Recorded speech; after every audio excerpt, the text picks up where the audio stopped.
I started this conversation by talking to you about the interest that you've got from some key investors, Ranjan Pai, Mohandas Pai, amongst others, from what I understand. My question to you really is, for an entrepreneur who's watching, what was that experience like? You know, what perhaps in your projects did they really get interested in? How did you maybe have to market it? What was that experience like is what I'm trying to understand, whether an entrepreneur is pitching to an investor or just trying to find a mentor who can help them in the business. Sure. Look, I think first off, I've been very fortunate in my life to be blessed with great people around me, and certainly with our partners here, very, very great partners to be able to call partners when you're starting a business on your own in a field like real estate development, which is capital intensive, which is old world as is seen in nature. So I'd say as a business, we've been very lucky to have them with us, and as a person, I've been very fortunate to have them as partners.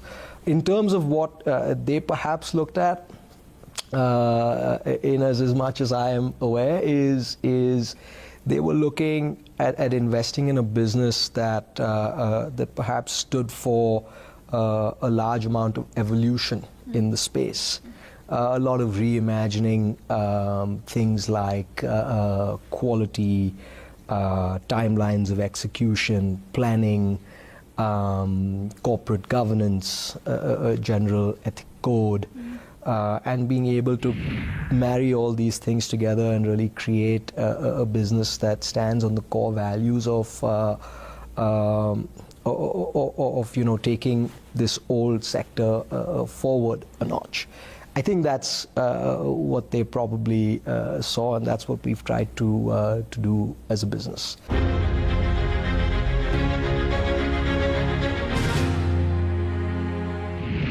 You said traditional. That really brings me to my next question.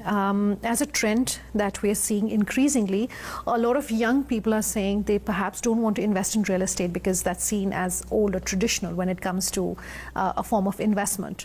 How are you seeing that really playing out as far as your consumer base is concerned? Or, is that a trend perhaps that is worrying for you, and how do you see that? So I thought we worried about it. I think we worried about it a lot more pre-pandemic. Okay. Because pre-pandemic, the millennial generation, so to speak, I think it was popularly known to want to spend their money on traveling, on good food, experiences, and not necessarily block a large part of their earning into a fixed asset such as a home, which then keeps you a little bit more grounded, But I think what's happened with the pandemic is people have said to themselves, listen, this may happen again. And if it does happen again, I need a place to call my own, because I believe there were people who got displaced during the pandemic in the renters market, because maybe those homes were rented by or from people that didn't live in certain cities. Maybe they had to come back to their own homes. All of a sudden, where do you go to? You go to your own home. Yeah. And so therefore that displaced a few people. So I think that sense of security, or rather insecurity of not having a home, is why we are seeing also a little bit of an uptick in the market post the pandemic. Look, I think attention spans today, Sunanda, are lower than perhaps what they were. So I don't know what the world will bring in the next year or 2 or 3 as far as people wanting to commit capital into a home is concerned. But I think the entire industry will evolve to what the customer or this millennial generation actually wants, right? So at the end of the day, you please your customer. That's how you do business. So I think we will evolve. If it has to move to a renter's market and we need to provide service offerings as available apartments to rent, that's what people will end up doing. Okay. If there are aggregators of apartments that aggregate them and then rent them, perhaps that's what those people will do.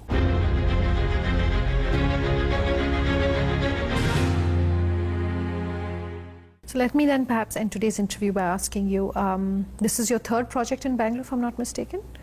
In Bangalore, for me personally, this would be my fourth project. Your fourth project. So what's next for you? What expansion plans on the cards could you share with us? Exciting stuff ahead. Obviously, we've spent the last 6 years building a business as a building is built very carefully with the correct foundation, with the correct building blocks, the correct technology, but most importantly, the correct people.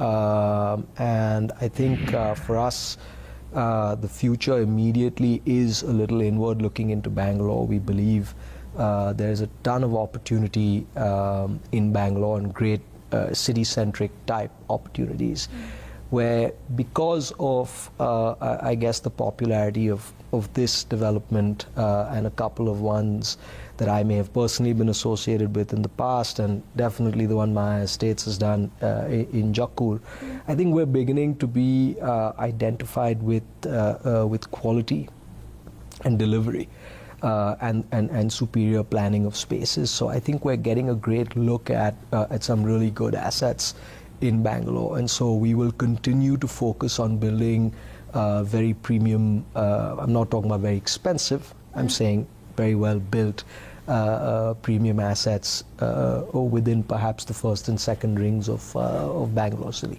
Okay. That's what we're gearing up to do. Since we've been speaking about the pandemic, I must ask you, how did you manage, and I understand you continued building and selling one of your key projects here in Bangalore, even during the pandemic. What was that like? Well, the pandemic came and came fast and hit us all fast, and all of a sudden, all the labor wanted to leave. But luckily for us, Sunanda, before the pandemic ever came, we had sort of reimagined what labor meant to us and how they should be living and how they should be taken care of. So we had actually built out an in situ labor facility, okay. And we had been providing them with food and healthcare, basic hygiene, and just treating them what we hope is a little bit better than their traditional treatment. So when the pandemic came, we were actually, and we had to do this, we had to appeal to them to say, listen, you are actually safer here. You are better fed, your health is taken care of, you're protected, and you have a livelihood. So we did go through a lot of stop and start, as everybody did. But fortunately, we never saw a day where everybody was gone and there was absolutely no work happening. So I think, because we were a little bit ahead of that curve, we got lucky as well, and it saved us.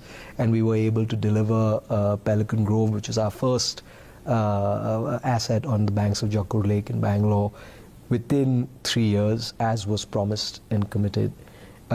Through the pandemic and despite it.